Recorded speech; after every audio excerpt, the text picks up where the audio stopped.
Olá, estamos começando mais uma edição do Conecta Terceiro Setor, um espaço de muito aprendizado, de muita informação sobre o trabalho desenvolvido pelas organizações da sociedade civil, nosso querido terceiro setor. Sempre lembrando, primeiro setor é o governo e o segundo setor, a iniciativa privada, as empresas. O terceiro setor formado por associações, fundações, movimentos sociais que trabalham diariamente para a construção de uma sociedade mais justa e mais solidária. E antes de passar a palavra para o nosso convidado de hoje, fica aqui um convite especial para você que nos acompanha sempre. Compartilhe esse vídeo com todos aqueles que precisam conhecer ainda mais sobre o terceiro setor. E nos ajude a fazer essa corrente do bem pelo desenvolvimento institucional das organizações da sociedade civil. O convidado especial desta edição do Conecta Terceiro Setor é o Dr. Tomás Jaquino Rezende, que aceitou participar conosco, aceitou gravar conosco diretamente de Belo Horizonte, em Minas Gerais. Dr. Tomás, muito obrigada pelo seu tempo e pela generosidade de compartilhar o seu conhecimento com toda a nossa audiência. E eu já passo a palavra para o senhor, para que o senhor mesmo, por favor, se apresente a todos. Eu sou Tomás Jaquino Rezende, eu sou advogado, por 23 anos eu fui promotor de justiça, me aposentei como procurador de justiça no ano de 2013, num escritório em Belo Horizonte, e esses 30 anos aí ou mais, a minha militância é quase que exclusiva com organizações da sociedade civil, com o terceiro setor. Eu tive a oportunidade de lecionar um pouco, mas não foi minha praia. Escrevi alguns artigos, até um livro que está na 7ª edição, está esgotado, que é o roteiro do terceiro setor. Enfim, mais a metade da minha vida eu estou envolvido com as organizações da sociedade civil. Dr. Tomás, e como surgiu o seu interesse em trabalhar com as organizações da sociedade civil? Qual foi o motivo que o levou a trabalhar com o terceiro setor? É interessante que não tem uma explicação muito lógica, sabe? É uma missão mesmo.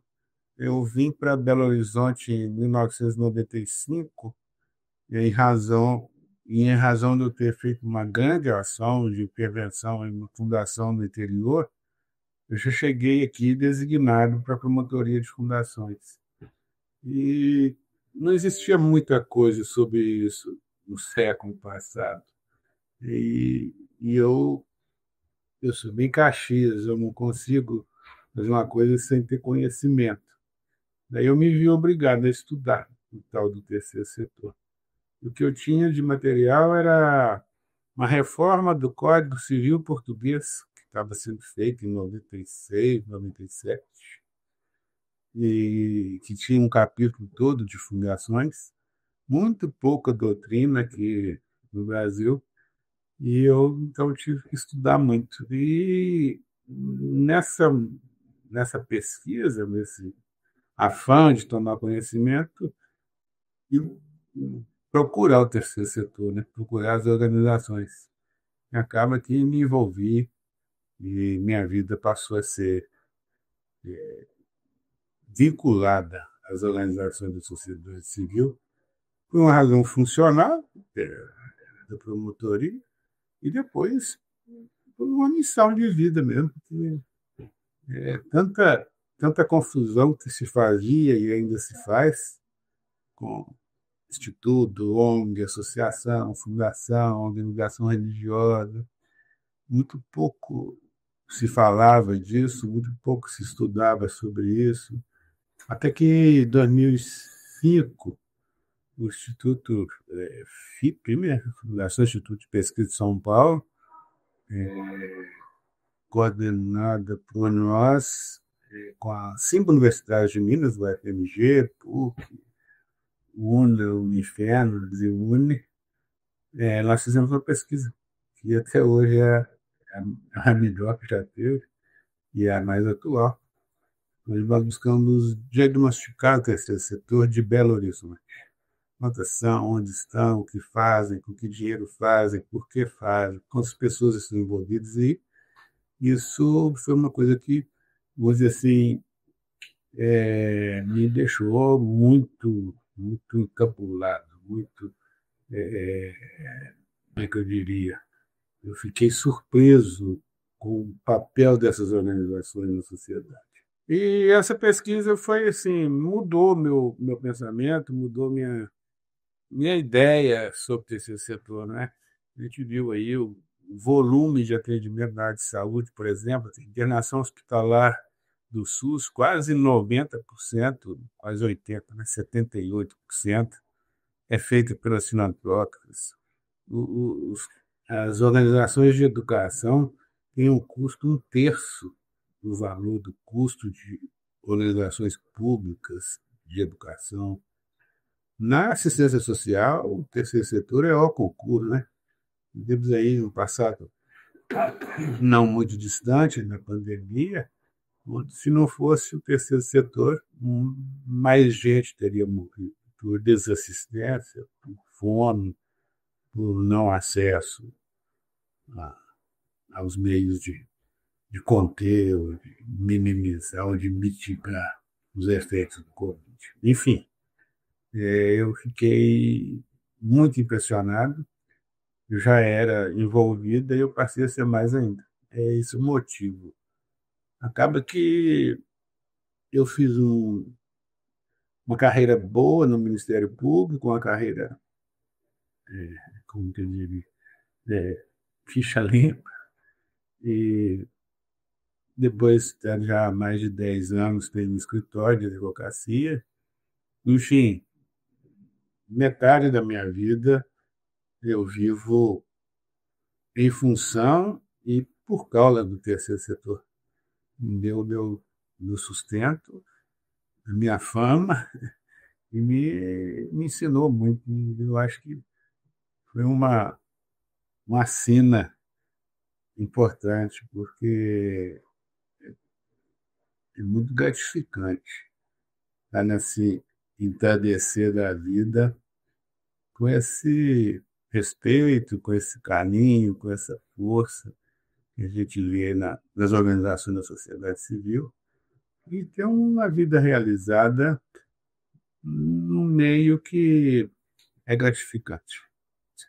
Não tem? O motivo de eu ter me envolvido foi meio que funcional, meio que passional e até um pouco religioso, não é? A gente tentar melhorar a vida das pessoas é bem cristão. E diante de toda essa experiência, doutor Tomás, qual que é o papel do Ministério Público no velamento, na fiscalização, no apoio às organizações da sociedade civil? Esse é um assunto que nunca saiu da pauta. Eu acho que eu fui um promotor meio fora da curva, mas parece que a gente fez um pouco de escola. O Ministério Público de Minas Gerais, pelo menos, tem um papel muito interessante com relação às organizações, mais de um velamento, porque isso é um assunto que demanda muita discussão, muita legislação, muita conversa, porque o que significaria esse velamento, né? Principalmente para as fundações, cuidar para que elas não dilapidem patrimônio, não mudem objetivos, enfim. Na época em que eu fui promotor de justiça por 23 anos, todos esses anos eu estive de uma forma ou de outra relacionado com as organizações, principalmente com as fundações, mas nos últimos 18 anos antes da minha aposentadoria, eu fiquei exclusivamente tratando desse assunto. Eu sempre cuidei para que a gente tivesse uma postura ecumênica, partidária, transideológica, porque tem gente de todas as religiões, de todos os partidos políticos, de todas as doutrinas políticas, né? Enfim, eu acho que o papel do Ministério Público é esse. papel realmente de um agente público que tem a função de persecução criminal, tem a função de combater delitos, enfim. Houve irregularidade em qualquer organização privada, pública, mesmo nas fundações, nas associações, se houve um ilícito e o Ministério Público tiver conhecimento, tem a obrigação de apurar. No caso das fundações, especificamente, onde o Ministério Público tem a função de aprovar estatuto, de analisar a prestação de contas, enfim, é um papel mais de acompanhamento mesmo, visando esses dois objetivos. Não permitir que se mude o objetivo, a ideia de fundação é perene, e, no outro lado, garantir que o patrimônio deixado pelo instituidor não seja dilapidado.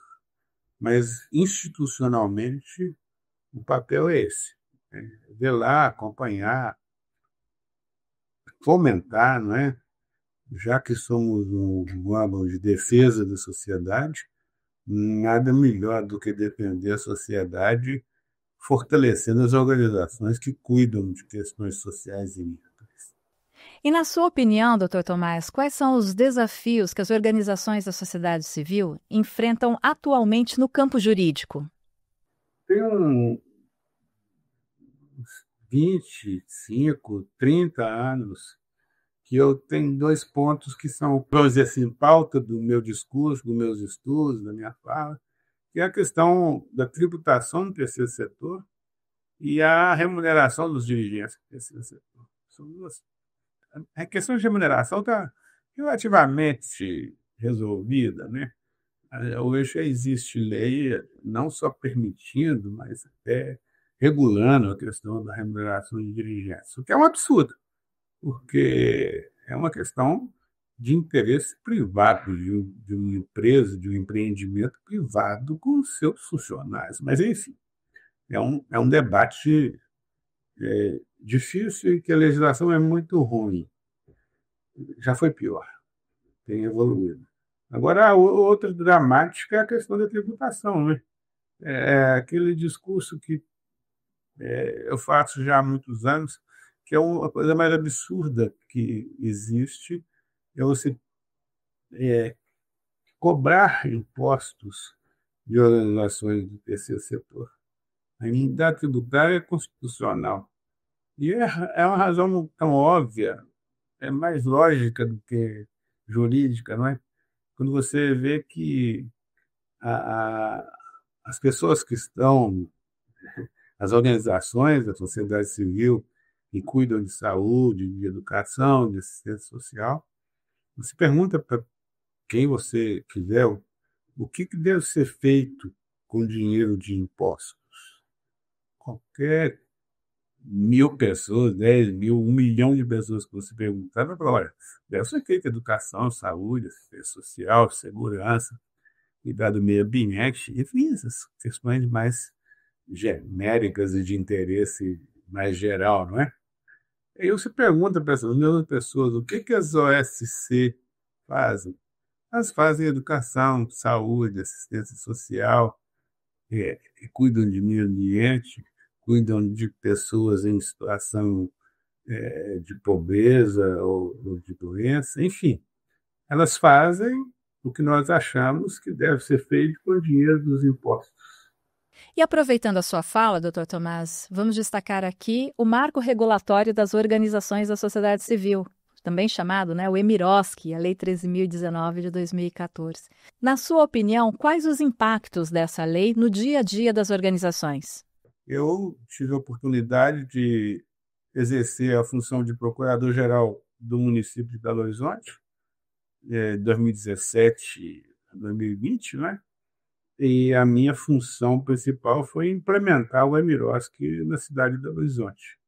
E realmente essa lei mudou bem o conceito, mudou bem a relação entre as organizações do poder público.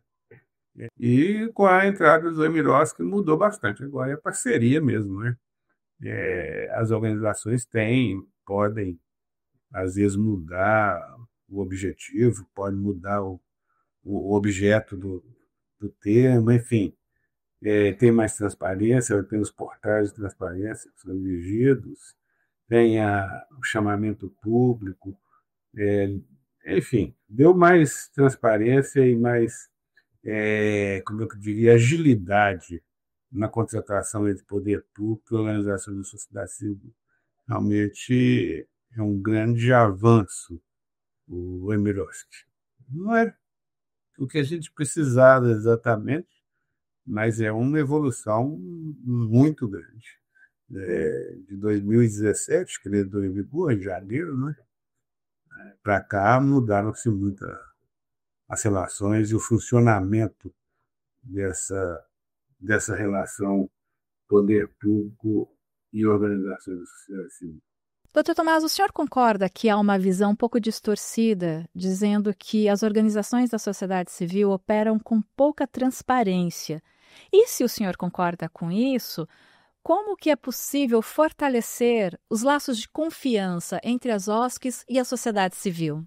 Foi também tema de muita coisa escrita, de muita palestra, de muita reunião, essa necessidade da transparência, da efetividade na gestão e da transparência. Eu sempre disse, quem acompanhou aí meu trabalho sabe disso, que o que vai fazer com que essas organizações sejam reconhecidas, porque elas são efetivas, elas são boas, elas são honestas, elas produzem muito fruto bom. Eu passei nos últimos 20 anos tentando desmistificar essa questão da criminalização das OSC. E eu sempre digo para todas, o melhor jeito de vocês resolverem essa questão é com total transparência. É administração profissional e transparência pública. Administração profissional, não é administração empresarial, não. Fazer as coisas na forma correta, de maneira que as pessoas percebam que o que está sendo gasto é com questões sociais e ambientais, e não com atividade meio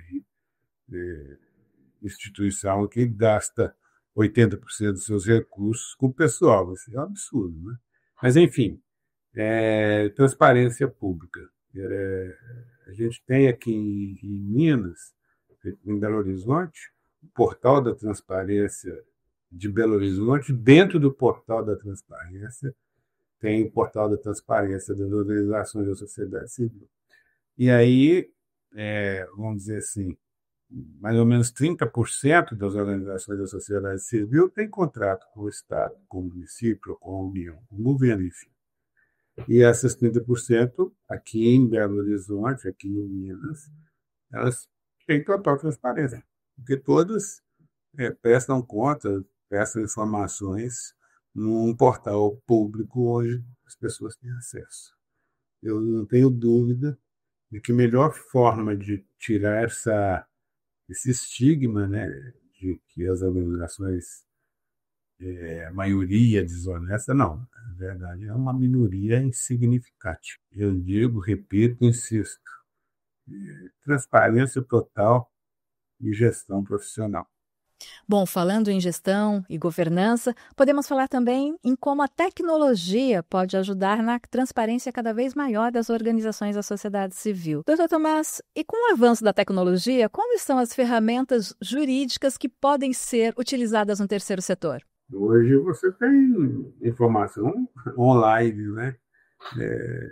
Os editais hoje, todas as pessoas que estão aptas têm acesso. Os recursos hoje são muito mais democratizados, né? Porque todo mundo sabe, todo mundo busca, ou seja, você tendo regular, você tem chance de tem recurso público. Porque, como eu disse, é menos de 30% que contrata com o poder público. A maioria com recursos próprios, né? Mas essa tecnologia ajuda muito. É bom quando você fala de órgão fiscalizador de controle, eu tenho um problema com relação a isso. Por que tem que ter fiscal de organizações? É uma instituição privada, de direito privado, que cuida de questões de direito geral, sim, mas, bom, numa empresa, um empreendimento, tem que ter um fiscal para ficar vigiando a empresa? Sim, fiscal de tributo, fiscal de ambiental, mas isso aí já tem. Eu não vejo essa insistência que as pessoas têm de que tem que ter um órgão fiscalizador, que tem que ter um órgão de controle, que tem que ter como se fosse um tutor das organizações. Isso só atrapalha. Na verdade, a partir dessa pesquisa que eu disse, de 2006, eu percebi, e é óbvio, a percepção não precisa ter muita inteligência, basta ver que qualquer problema social, ambiental, ele só vai ter solução se os três setores da sociedade estiverem juntos para resolver. Porque não adianta você ter um projeto bom de governo que não tenha uma organização da sociedade civil para executar. Não adianta você ter um bom projeto de uma organização da sociedade civil se não tiver um segundo setor, uma organização com fins lucrativos para financiar. Ou seja, nós precisamos, qualquer projeto, qualquer ideia de resolver qualquer problema social, ambiental, ele passa por isso que nós temos chamado, desde 2006, de alianças intersetoriais ou de intersetorialidade. Nós precisamos da política governamental, nós precisamos do fomento governamental, nós precisamos da legislação governamental, nós precisamos do judiciário, nós precisamos de cartório, nós precisamos de vários órgãos governamentais para os projetos ambientais e sociais terem um resultado efetivo. Da mesma forma que precisamos do segundo setor, precisamos de financiamento. Quem tem dinheiro é o segundo setor, é o mercado. Precisamos, então, das regras, do fomento do primeiro setor, do Estado. Precisamos dos recursos do segundo setor, que é o mercado. E precisamos da ação do terceiro setor. Então, é governo governando, mercado financiando e o OSC fazendo. Né? É simples a equação. Governo governando. É isso, fazendo regra, fiscalizando, fomentando. Mercados financiando, é só financiar.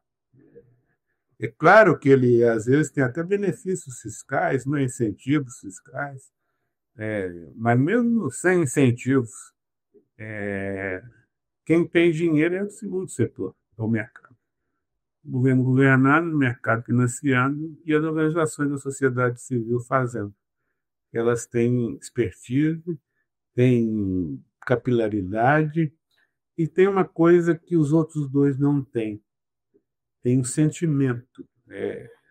Maioria absoluta das pessoas que se envolvem com organizações da sociedade civil vão por uma questão passional, pessoal, por amor ao próximo, por desejo de ver a ecologia integral, por desejo de ter um país mais justo, enfim, por questões mesmo sentimentais, questões e vivenciário mesmo, né? Então, assim, tem esse sentimento, né? O terceiro setor tem coração, o segundo setor tem dinheiro e o primeiro setor tinha que ter razão. Doutor Tomás, e para os jovens que estão nas faculdades de Direito e que querem fazer carreira no terceiro setor, como o senhor, qual o recado que o senhor poderia deixar para eles? É uma missão de vida. Acho que advogar, principalmente advogar no terceiro setor, para o terceiro setor, é meio que uma missão mesmo de vida. Bom, mais uma vez, muito obrigada, Dr. Tomás, pela sua generosidade em compartilhar tanta informação, tanto conhecimento com a nossa audiência. E como estamos chegando ao fim de mais essa edição do Conecta Terceiro Setor, os microfones estão abertos para suas considerações finais. Olha, como eu disse, e eu fico repetindo isso, parece que eu estou incomodado de ter ficado velho, eu não estou não, estou satisfeito. Me entardecer da vida, ver que a gente deixou uma história boa, porque tivemos a oportunidade de colaborar para que a sociedade fique melhor. Muito pouco a nossa intervenção, até pelo nosso, vamos dizer assim, nosso pouco espaço para fazer mais coisa, né? Mas eu sou muito grato a Deus por ter permitido que eu tivesse essa missão de vida e conseguir ter uma vida digna, ser respeitado. Sou feliz porque eu pude, na minha carreira aí, vamos dizer, jurídica, né? Como eu para a Justiça há 23 anos, advogo agora mais de 10, pretendo ficar mais um tempo. Estou pronto para ir embora, mas não estou com pressa nenhuma. E enquanto eu estiver aqui, eu quero cuidar das questões do terceiro setor. A gente conquistou muita coisa, né? A própria lei marco regulatório do terceiro setor, tivemos uma pequena participação, mas tivemos. Poder implantar isso aqui em Belo Horizonte, na terceira capital do país, e está funcionando e funcionando relativamente bem. Enfim, eu acredito que se o terceiro setor conseguir se posicionar com transparência e gestão profissional, junto com os outros dois setores, a gente consegue minimizar essas mazelas que fazem com que tantos de nós sofram no nosso país. Obrigada ao senhor, Dr. Tomás. A nossa audiência aprendeu muito com o seu conhecimento, com as suas informações aqui em mais esta edição do Conecta Terceiro Setor. Muito obrigada mesmo. E obrigada a você também, que nos acompanhou em mais esta edição desde o início. Fica aqui o convite para que estejamos juntos na próxima edição de mais um Conecta Terceiro Setor. Até lá!